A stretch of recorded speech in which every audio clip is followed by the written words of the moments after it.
السلام عليكم خوتي. اليوم غادي نهضروا على واحد من بين اخطر الفصول اللي كاينين في القانون الجنائي المغربي، وهو الفصل 507، بالاضافه لبعض الفصول مترابطه به. وكون على يقين شاهد معايا الفيديو من الاول حتى الاخر، غادي تخرج فاهم هاد الامور. وهذا الشيء راه كيعنيك انت وانت كمغربيه، وكيعنينا كاملين نكونوا فاهمين القانون ديالنا. واش كنتي عارف بلا القانون ممكن يعاقب ما بين 20 سنه حتى 30 سنه بمجرد شخص الا كان سرق وهز معاه موس؟ وماشي غير الموس بوحدو، راه ممكن حتى العصا، وممكن اي حاجه كتعتبر سلاح. راه السارق راه واخا ما يضربش بهذاك السلاح، راه بمجرد يكون هز معاه سلاح وتعرض لشي واحد وسرقه بلا ما يستخدم داك السلاح، والسارق تشد وتثبت بالله هز معاه سلاح، راه حتى هو ممكن يتطبق عليه الفصل 507. ولكن هنا غادي نطرحوا واحد السؤال: شنو هو السلاح؟ وباش نعرفوا التعريف ديال السلاح غادي نمشيو للفصل 303، هو اللي كيشرح لنا شنو هو السلاح. السلاح هو اي حاجه تقدر تضرب وتجرح ولا تخنق ولا تقطع. في هذه الحاله هذه السلاح ممكن يكون موس، ممكن يكون مطرقه، ممكن يكون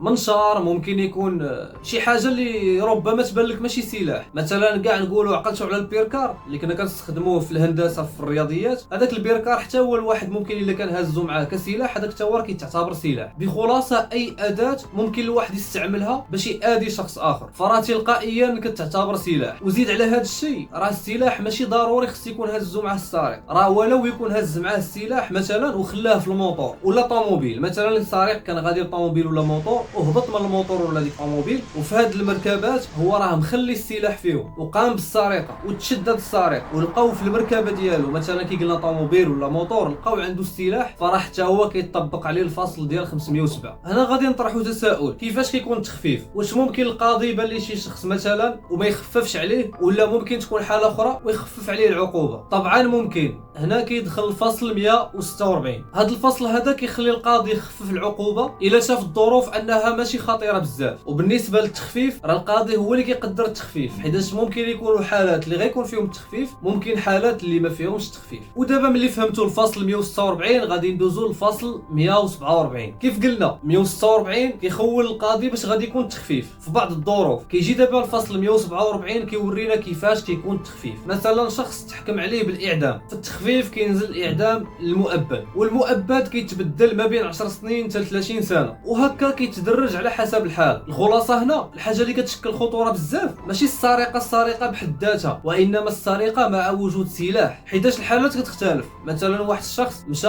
خطف مثلا شي واحد تليفون ولا صاك وهو يهرب، وما هز معاه لا سلاح لا حتى شي حاجه، ما اذى داك الشخص ما حتى شي حاجه. راه كاين الفرق ما بين شخص اللي كيكون هاز سلاح وكيتهجم على الضحيه وكيطعنو ولا كيضربو وكيدي ليه ديالو وكيهرب وكيتشد. يعني راه حتى الحكم كيختلف في هاد الحالات. شي راه سرقه ولكن كتختلف ما بين السرقه بوحدها ما بين مع وجود السلاح. وهنا بزاف الاشخاص كيكونوا هازين معاهم السلاح وما كيستعملوهش كاع بمره في السرقه، وكيتشدوا وكيدمر لهم حياتهم. هادشي ما كيعنيش بلا راه ممكن تكون السرقه ولكن ما نستعملوش السلاح، لا، حنا غير شرحنا كيفاش كيكون هادشي. ولكن السرقه راه ما خصهاش تكون بمره، حيت راه عيب وعار باش تمشي وتدي شخص شي حاجه ديالو سواء بسلاح ولا بلا سلاح. الا كنتم مهتمين بحال هاد المواضيع اللي متعلقه بالقانون اللي قريب الحياه اليوميه ديالنا نديروهم، علاش لا؟ ما عليكم غير تعلموني في التعاليق. واش عادي شخص يمشي يهز السلاح ويمشي ويتهجم على ناس اخرين ويدي لهم ديالهم وربما يأذيهم، وفي الاخر يكون تساهل وتسامح مع هاد الناس؟ واش كيستحقوا هاد الفرصه هذه ولا ما كيستحقوهاش وكيستحقوا اقصى العقوبات؟ شاركوني الاراء ديالكم في التعاليق.